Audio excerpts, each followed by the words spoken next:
This is the Samsung Galaxy A52s 5G, and after owning one for almost 2 months now, I have to say that this has been the best deal that I've gotten so far out of all the used phones that I've had over the past 7 years. So in this video, let's look at why this 3-year-old phone is still a great budget option and maybe something that can encourage you to upgrade to an even better Samsung device. Here's why. Let's start with the build. I got this phone in the awesome black color, which is basically matte black, and yes, it is a plastic back as you'd expect. I bought this phone used for around $120 or 7,000 pesos, which is less than a third of the original price for this spec, as this was originally $429 or 25,000 pesos. It's only been 3 years since this came out, and prices on the used market have already gone down significantly. Well, it is less than a third of the price for a few reasons. First, this plastic back has a lot of case marks, then the power button looks like this, there are a few chips on the side rails, and the back adhesive was actually wearing off. So with that, I had to purchase some pre-cut adhesive online and installed it on my phone. It's not perfect as there is still a gap here around the camera bump, but it's not really a big deal for me anyway. Now, while the back of this phone isn't in pristine condition, what I can say is that the front is still in great condition. That Gorilla Glass 5 makes it resistant to scratches, and throughout my usage, there's only been a couple of minor scratches that you wouldn't even see unless you pointed directly at light. And speaking about the display, because this is a Samsung phone, you are getting one of the best, if not the best display at this price range. It's a 6.5-inch 120Hz Super AMOLED Plus 1080p display with a peak brightness of 800 nits, which is still plenty bright in most conditions. Viewing angles are great as there is no color shifting, it's very responsive and smooth thanks to that high refresh rate, and the colors are vivid as well.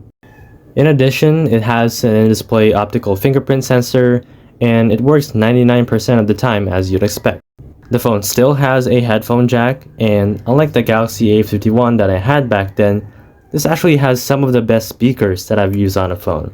It's a stereo setup with Dolby Atmos, and even on the default equalizer mode, it sounds pretty good. Watching videos and listening to music is a treat, and it gets loud as well. Now, let's look at some other specs of the A52s 5G. So the base model starts at 4GB of RAM and 128GB of storage, and you can max it out at 8GB of RAM and 256GB of storage, which is actually the one that I have here. It has dual SIM card slots as well as a microSD card slot. Expandable storage is something that you wouldn't see in higher end phones these days, so that's really nice. But what about the performance of this phone? Well, I absolutely love the performance of the A52s 5G.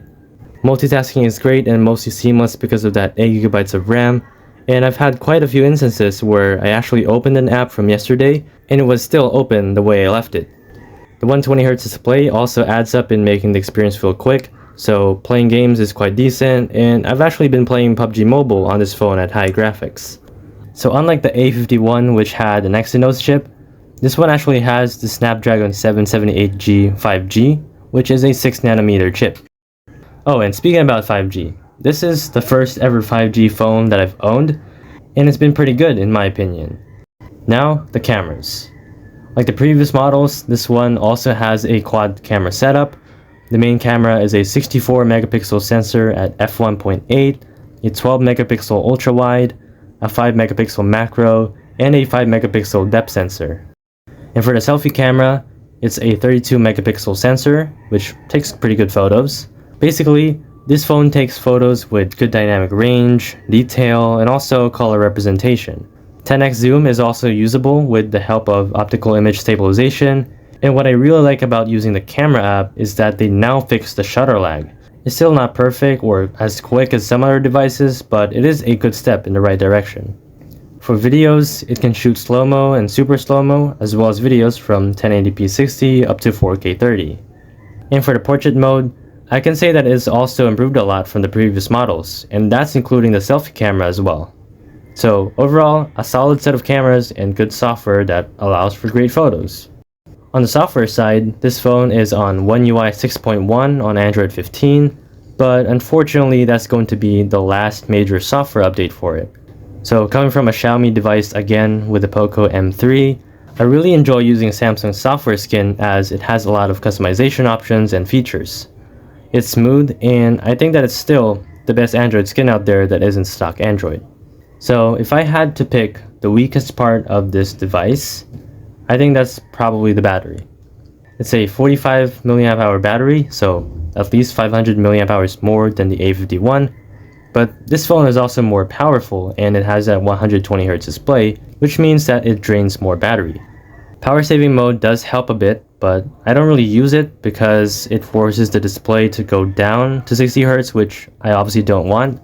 But on average, I get around 6 to 9 hours of battery, which I think isn't even bad for most light users.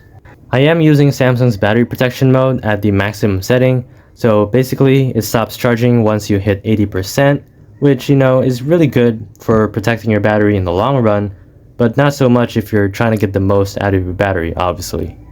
And if I am gaming as well, that's when the battery drops to maybe 5, 4, or even 3 hours. Don't get me wrong though, this battery isn't bad at all, but I think the rest of the phone is what makes it look average. Even after more than 3 years, this is still a phone that you can have a good experience with, especially if you're on a budget. And that's the thing that I noticed with Samsung lately. They may not have the craziest features out there, but that's because they make such balanced phones that there are no standout features in particular. Basically, everything about it is so good and reliable. Anyway, that's all for this video. Be sure to like, share, and subscribe. I'm trying to get to 2,000 subscribers on this channel.